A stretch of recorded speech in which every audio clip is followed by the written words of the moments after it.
Welcome back to the Stop the Hey Girl podcast. Today, we are talking about I almost said a really exciting topic. It's not exciting. It's prominent, but not exciting. And that is really differentiating between following up and harassment. And I was getting so jazzed about talking about this topic because it's been coming up so much with some of my clients and some people in my community. So I wanted to just come on and record this podcast while it's fresh in my head. So the biggest thing when it comes to following up is we need to make sure that following up is in the best interest of the client or the potential client. And that's one of the biggest things that's likely coming up, right? Is differentiating between what's in my best interest and my own numbers and what is best for my client. So with following up, I have heard things about people following up on a weekly basis for months, on a monthly basis for years. And again, it's not so much about the time frame as it is about what are you saying, who are you saying it to, and who is it really for. When you are following up thinking about your Success Club points, your car qualification, your bottom line, that's when things start to get icky and start to turn into what I'd like to call some borderline harassment, right? When you are thinking about only yourself and the outcome instead of just the people who you are here to help and to serve. So when it comes to following up and following up properly, the biggest thing is to first ask for permission and to also figure out the reasoning. There always needs to be a reasoning for a follow-up. Following up just for the sake of following up is not true service and it's not serving your client. So the way that I like to look at it and the way I like to recommend to my clients is coming up with a time frame, a reason, and then a verbal confirmation from the other person. Because if they don't know when you're following up, they're also not going to be ready for it. And when they're not ready for it, chances are the conversation isn't going to go the way that you want it to go anyway. So with setting up a follow-up, let's say this round of your group, it's just not a good time for financial reasons. So how can you establish a follow-up? Perfect. I'll use Nicole as an example. Nicole, I understand that this round of Surefire CEO is not the best for you because you've got a lot of expenses coming up with Christmas, but you want to be a part of my January group. Is that correct? She'd say yes. Then I'd say perfect. So just to confirm, I'm going to follow up with you the second week of January to make sure that we set up your enrollment before we start the final week of January. Does that sound good with you? She would say yes. And then perfect, we would do a confirmation. So yes, you're being very repetitive, but it's also, again, really important to establish expectations and that you're both on the same page, because that's something else that comes up is if you are setting up a follow-up in a time that makes the most sense for you and not them, it's not true service. So I gave a recommendation, confirmed with her. If she had a better time in mind, we would set the follow-up for that because it's about her, not my calendar and my timeline. So perfect, Nicole. I've got you here on my calendar. It's right in my phone. Put your little,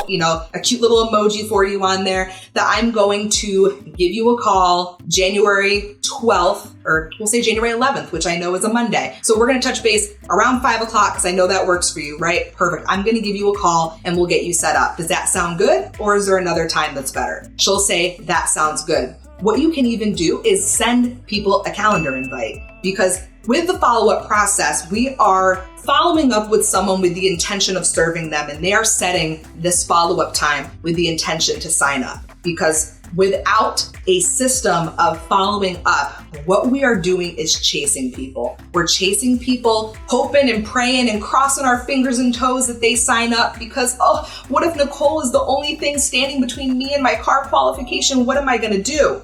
And so when you approach it from that way, you are not serving Nicole. You're serving your ego and your best interest. So I definitely recommend, if it is someone who is committed to signing up for the next round, have a system such as keeping track in a management software such as Asana, or what you can do is also create a calendar invite either through iCal or Google Calendar where you can rope them in so it's on their calendar as well. If you are also someone that finds that you are getting ghosted on follow-ups, this is something that can help keep that from happening. Because we're not following up just to check something off of a list, right? We're following up with purpose of serving this individual and getting them in the container that they need to be successful and to accomplish what they are setting out to do. So our job as the leader, as the mentor, as the coach is we are facilitating that transformation and always setting things up in a way that works best for them. So when people say, should I follow up once a month for a year? The question I'd turn back to you would be why? Or to better yet, ask the client why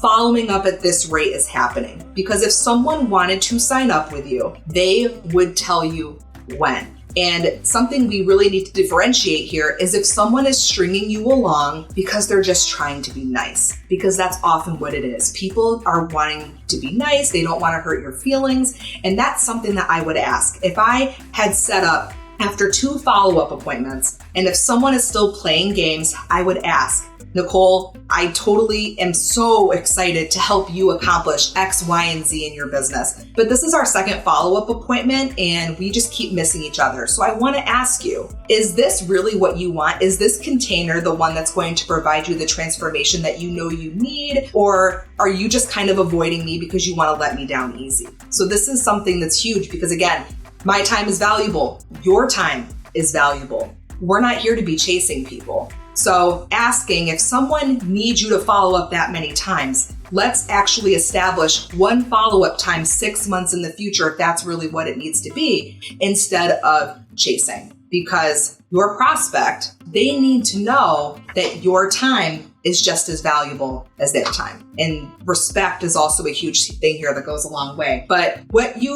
want to think about here is also, do you want to assign someone to your team who is dodging your follow-ups and who you are messaging every month for a year and getting ghosted? Is that someone that's likely going to show up and do the work in your business? Is that someone who is going to show up and train people? Or are they likely going to be ghosting on the business once they get in? Or are they going to be putting out that energy and not attracting people, right? Because like attracts like. So that's something else to keep in mind. Like personally, I have had people that have come to me and then they disappear. They're so committed. They're so ready to sign up. I get on a onboarding call and I give so much of my time and energy and then they ghost. That's not someone who I'd want to take on as a client. Why? Because it's very likely that even while they're a client, they're going to pull the same stunts. So this is just something to think about also from honestly the sake of you honoring your time and honoring their time. Instead of chasing someone and messaging them once a month for a year, if you are not the right mentor for them, by now you could have introduced them or plugged them into a container, a service, or a solution that could help them. And they could very well be on their way to their ultimate goal by now. So that's something else that we need to think about. And I ask people this, you can let me down. You're not going to hurt my feelings if you don't feel that I am the right person and I am the right fit to help you get what you want. Because my goal as a coach, as a mentor, as a facilitator is to make sure that you get what you want,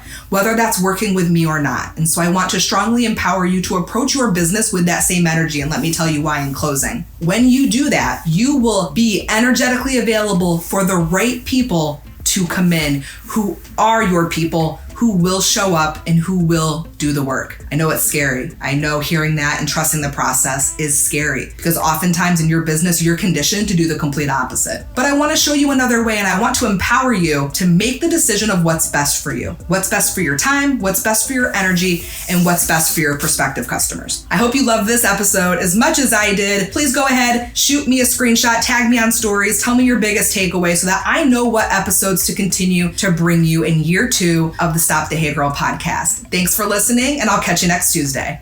Whoosh. All right, let's move everything out of the way that you got. I don't think that's We need to get onion. Fruit Loops. We're supposed to be cooking. Eating Fruit Loops and cooking. It's the best thing ever.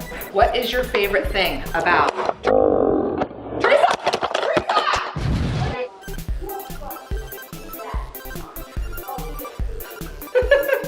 Why are you sitting there like macho man? Like, don't come at me.